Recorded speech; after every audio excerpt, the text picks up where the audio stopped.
So every few months or so, I go on Twitch.tv to just take the temperature, see if the website has improved or gotten worse, and almost every single time I've done this in the past like 2 years, it's gotten worse. When it's not the Twitch staff themselves introducing new policies that either ruin the creator or viewer experience, it is always the cultural decline of Twitch with weird new metas that streamers partake in, the worst types of content being put on the homepage of the website, the poster children of the website being the most insufferable, annoying people of all time. But ladies and gentlemen, I feel like I can confidently say that right now, December 2023 might be one of the lowest points that Twitch has ever reached. For the first time in a few months, they actually introduced a new feature that was pretty well received by the community. A few months ago, it was the fact that they were now going to allow Twitch partners to dual stream or multi-stream, but whatever good that may have brought to the website as a whole has been completely canceled out. A lot of the garbage that is not only prevalent on the website, but rapidly expanding and growing on the website, becoming some of the most popular content on the website. Now, it is mostly degenerate content. People treat Twitch.tv like it's an adult cam website. It's insane.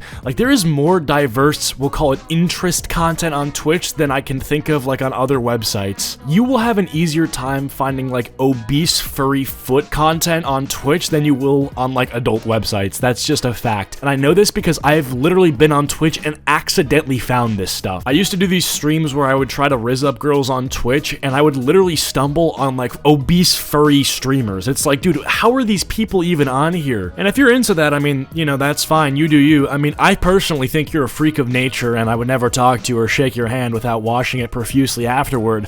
But I will say, do whatever you want. But at the end of the day, Twitch is just for gaming and you're bringing like your kinks onto it, taking up space on the website that should be for gaming content, not your weird suggestive innuendos and adult content. And some of it really is indefensible. Like, you're telling me that you need the ASMR Twitch streamer to put the whole microphone inside of her mouth in order for you to get relaxed. Yeah, I'm not buying it, Buster. But somehow that ASMR content is more defensible than what we're gonna look at today, because what we are going to look at today is this person, Morgpie. Now, it should say something when I have to crop out the video that was on Twitch's homepage so I can make money on YouTube. That should say something. But this person right here, Morgpie, was streaming on Twitch to 5,000 viewers with the camera cut down until her nipple. And again, like, if you want to do this with your life, if you want to be like a cam girl, then do that, but don't do that on Twitch. Like, I swear to God, there are websites for you to do exactly what you're doing and make money from it. You can make a lot of money, the same if not more than you're making on Twitch, without ruining Twitch's culture. I think it's this mental thing that they have where it's like, oh, if I'm streaming on Twitch, then I'm not as bad as the other people that are doing this on the cam websites, even though I'm literally doing the same thing, because I'm doing it on a platform that's more socially acceptable and talked about. So in public, when someone asks me what I do for a living, I can say Twitch streamer instead of adult cam streamer, because it sounds better and more professional, and I'm less embarrassed. And at Thanksgiving dinner, when my parents ask me what I do, I can say that. When they look it up, they're not going to feel as guilty about me than they would if I was on an actual cam website. That's honestly what I think it is. They try to Trojan horse what they're doing by doing it on Twitch. And that's the take here. The take here is like, do this content if you want. It already exists on the internet to a pretty wide scale. I'd say like the internet is like 80% adult content anyway. So, you know, if you want to contribute to that, go for it, I guess. But you have people dropping takes like this. Do straight men even like women? Like, what are you talking about, bro? Just because I don't want to see like half-naked women at all times when I'm trying to go on Twitch to find gaming content, you think I'm gay? What? By the way, the person who tweeted this denims is apparently like a very liberal, very progressive person. And why is it the liberal progressive people that are supposed to be very pro-LGBT using being gay against me, like weaponizing men's sexualities to guilt them into watching stuff they don't want to watch? I want to watch gaming. I want to watch Fortnite OG wins. I don't want to have to see this when I go on Twitch. Like, she's basically saying that like, oh, if you don't want to see naked women, you're gay. Like, are you serious? It's crazy too, because you're supposed to not be objectifying women, but that's exactly what you're doing. Oh, naked women. You don't like naked women?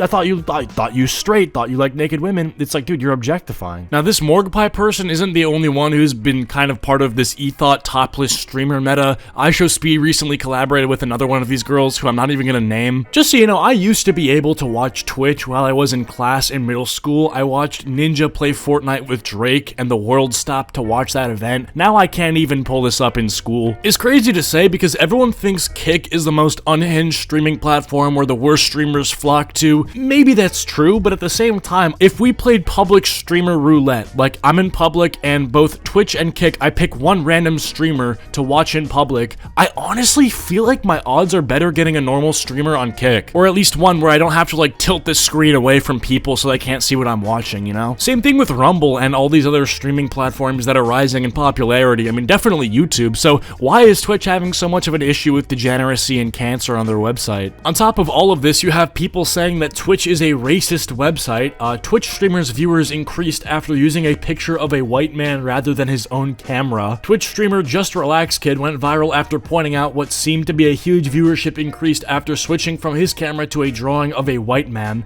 Many other black creators have tested this theory, reporting huge increase in viewership on the platform. Now, whether or not this is actually true, like whether or not Twitch is being racist here, does not matter. The point is, people are going to believe this. You know, there's going to be a portion of people that get mad at this, and they want Twitch to answer them and explain why this happened, which is even more bad PR on top of everything else that I just mentioned. And going back to what I mentioned earlier, the rise of other platforms has allowed for other streamers to take their talent elsewhere. You have streamers on Kick, Rumble, and YouTube consistently outperforming the average streamer views on Twitch, which is not good because both YouTube and Rumble are not primarily used for streaming. Rumble has a lot of video on demand options, YouTube is mostly just video on demand content, and they're still outperforming Twitch in a lot of different ways. And the thing that people fail to account for as well is that both Rumble and Kick have not been in the game nearly as long as Twitch and YouTube, and they're still beating a lot of Twitch's streamers. Like, give them some time to catch up, give them a few years, and with the fact that they're growing and Twitch seems to be getting worse, I honestly don't think it'll be much time at all until these other platforms take up a huge portion of the market share, more than they are already. And people don't want to believe me when I say Twitch is seriously declining. Like, dude, I made this video a year ago called The Dark Truth About Twitch on August 27th, 2022, and it has not gotten better since. Check this out. Most recently, the example that has everybody talking about how garbage Twitch as a platform is the fact that a girl streamer literally had S3X on stream.